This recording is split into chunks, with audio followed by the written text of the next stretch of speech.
Hi guys, Decay Falky, and in this video I'm going to be explaining the traits and skills you can get on characters, and I'll show you what characters are best to keep in a state of decay. We've already covered certain aspects of skills, so you should have a rough understanding of how it works by now. If you haven't seen my previous videos in this series, then check them out before watching this. I'll leave a link in the description down below and a card up top for you all. Before we discuss the best characters, I'm going to quickly go over the traits and skills in the game.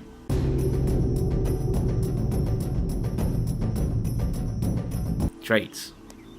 State of Decay brings along a really cool concept that actually draws me to a game even more. I love how a game goes in depth into making you believe it's a real world, and State of Decay definitely does that, as each character comes with a certain amount of traits and skills to reflect his or her personality and abilities. The majority of the traits you'll find in State of Decay are more story based and actually serve no real purpose apart from giving you a backstory on the characters you play. There are a few traits that do give skills and abilities, and that is what we'll be going over later on in this video.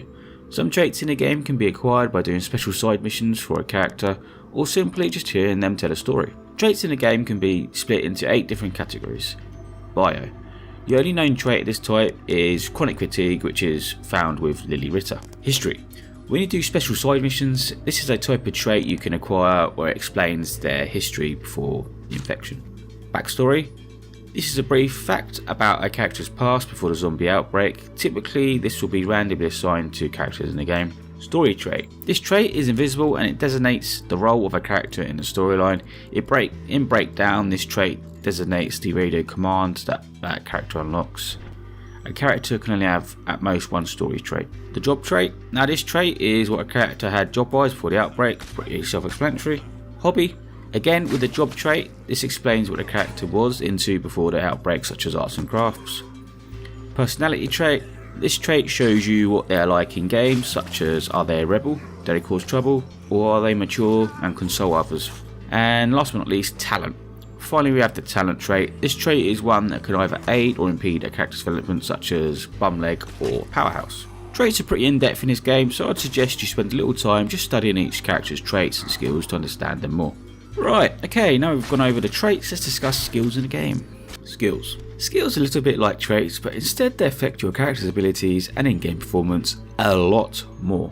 All of the survivors have 4 basic skills: cardio, wits, fighting, and shooting. As mentioned in the previous segment, your characters can also have additional skills depending on what traits they have.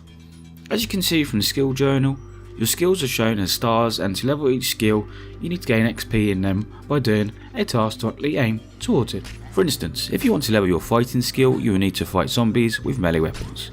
To level your shooting, you need to kill zombies with your gun. To level your wits, you need to loot containers, and for cardio you need to be constantly running and sprinting. Then you have additional skills from traits. You need to also level them up. Say for instance you have the leadership skill. To level this, you would need to take along a companion with you on missions, or to help out another survivor by doing their personal missions. Now, as well as personal skills, you can also gain specialised weapon skills. When you get your fighting skill high enough in the game, you'll have the option to choose the melee weapon specialisation. The same goes for shooting, cardio and wits. There are quite a few specialisation lines you can go down, so choose whatever appeals to you the most and go from there. Each line of certain specialisations give you defensive and also attacking abilities, such as the powerhouse. This gives you a double kill ability where you can press left control C on PC or left bumper and B on Xbox while standing to do a backspin, and this takes out 2 nearby Zs. I'm not sure how the skills and traits work in State of Decay 2, but I will hopefully be grabbing the game soon to do a first time stream playthrough, and also we'll be making a guide on that to accompany this State of Decay 1 tutorial guide. Okay, by now you should have a good grasp on what the traits and skills are and what they do. Let's crack on with what survivors to choose.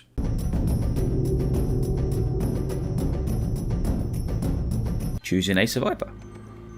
Now, before we get underway with my suggestions and tips, remember at the end of the day this is a game and it's your playthrough, so be sure to have fun, and if you find a character that appeals to you, then keep him or her. All of my tutorial videos are based off having an efficient playthrough and doing the best, but I must admit I have a few survivors in my main game that have crap skills and traits wise, but I like them and I don't have the heart to really exploit them from the community. Now, when I choose my survivors in a serious playthrough, I go through a similar selection process like in episode 1, where I decide what I need more of and what I definitely need to have in my camp.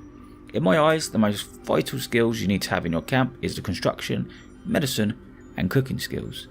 These 3 skills affect your base choice and overall community survival. Construction is a good skill to have in your group because it allows you to upgrade your workshop, and it also decreases construction and upgrade time for facilities. Having someone with a medicine skill is pretty important too if you want your community to thrive and not succumb to illness and injuries. Having a survivor with a medicine skill allows you to upgrade your infirmary to a medical lab, and also in some cases they can intervene and save someone from almost certain death. So having someone with a medicine skill is quite important if you wish to keep your community surviving. Last but not least, we have the cooking skill. The cooking skill isn't as important as the others, but it's quite useful to have in a group if you're doing a proper playthrough of the game. Having a cook means food won't spoil as much, and you can create feasts, which increases everyone's max vitality by 20 and stamina by 10 for 1 in-game day or 2 real-time hours. Secondary skills and traits to look out for. I'm now going to discuss with you the skills I typically look out for when putting together the ultimate survival group. We have leadership, counselling and fitness.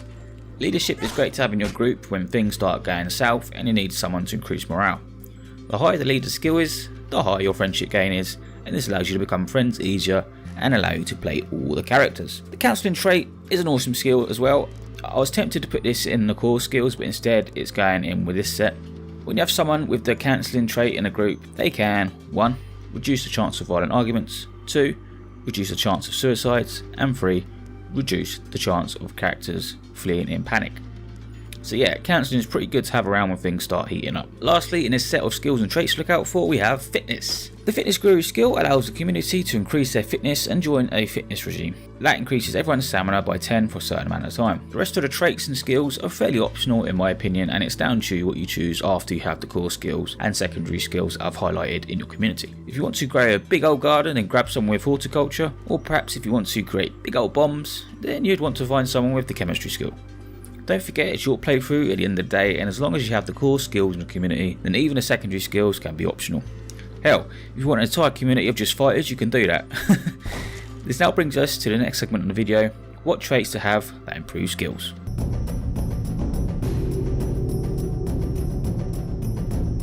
Hobby and job traits that improve skills. In State of Decay, there are certain traits in game called hobbies and jobs that can actually improve your character's skills, and every good survivor will have at least one of these fighting skills and a facility trait. Because once you start getting to the late game, you'll need to start pruning your community, so eventually only the strongest are in your camp. I'll show you some examples of what I class as strong survivors soon, but first let me show you some strong traits that you should look out for that increase your survivor's skills. 1. Like to hunt. In my opinion, this is the best one. Then comes number 2, soldier. 3, officer. 4, loved hiking. 5, practice martial arts. 6, studied boxing / kickboxing. And 7, enjoyed camping. All of these traits increase certain skills by 2 or 1 in 2 different skills. Take for instance my favourite trait, like to hunt. This trait increases your cardio, wits and shooting by 1, so this is great to have on at least one character, especially if you want one survivor to be your freak hunter and mission completer. One more example would be the soldier trait. This trait is great because it gives your survivor +2 bonus to shooting and +1 to fighting. If you have 2 or 3 survivors in your community with these 7 traits I mentioned, then you have a strong chance of beating a game and surviving. Typically, when you have 1 to 3 characters leveled up and you get pretty good at the game, you will only be using 1 to 3 characters. I will show you now live the characters I typically switch between. Very rarely would I use any other survivors. Alright, so let me quickly show you a few of the survivors that I use in my main playthrough, and then I'll show you a couple of survivors that in another, like in such in breakdown, which I think are pretty good to have as well. Just give you an idea of who to choose when you're trying to form your best community. So this is my main bloke that I normally use, but this is a cracking example which you should have in your camp. So this Connor Bermudez has counselling, pretty high counselling, and he has leadership. Now this is cracking as it allows to a good group morale. Okay, so I'll go on to Marcus now. This is my main fella. As you can see, all his stats are pretty much leveled out. He has powerhouse and leadership, so he's great for leading missions and doing fighting missions. And then finally you got my scavenger that I use all the time, which is Ed. Okay, Ed is cracking as well just because of his reflexes, so he's great in combat and he's good at looting stuff.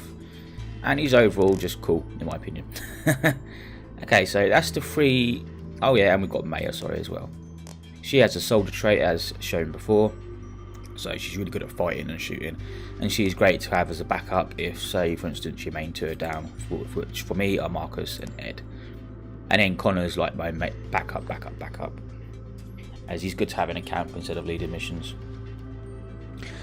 So that's my characters I use mainly in my main playthrough. Now let's scoot over to a breakdown playthrough I'm currently playing, and I'll show you a couple of best people to have on that sort of thing. Okay, so now we're on a breakdown playthrough. Now a couple of these characters you won't be able to get into main game, but it's just mainly just to highlight the skills and traits that you should be looking out for. As this group I currently got is really good, and it's a pretty good example of what you kind of want your end game to be like. So for instance, we have Diane. She has artillery support, so this gives you the skill, if I can find it, death from above, which is awesome to have. If I don't tend to use these as it's kind of a waste of influence, but if you feel like you need to use it, then you can use it.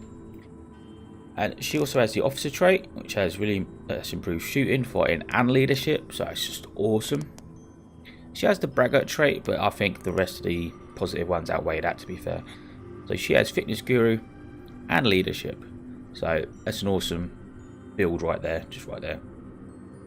Yeah, then we got the ninja, well not the ninja, the shark hoodie dude. This is one that everyone tends to aim for, even as he has eagle-eyed, weekend ninja, and he's just overall badass. He gets some really good weapons starting off with, but he has, yeah, awesome wits. He has the best wits starting off, so it's good for scavenging. Then we got Mackenzie, leadership, yeah, that's okay, she's alright. We've got Catherine, she's really good. She has awesome construction, as she's a foreman, so she's pretty handy with tools, another good one to have. And then we got Andres Hansen, he's got a good cooking skill, so he's a cook, another good one to have. You got Judge Constance, he has a good research trait, and Julius, I can't even say that word, but yeah, so she's good to have in the group for morale purposes, a bit like the counselling trait that is.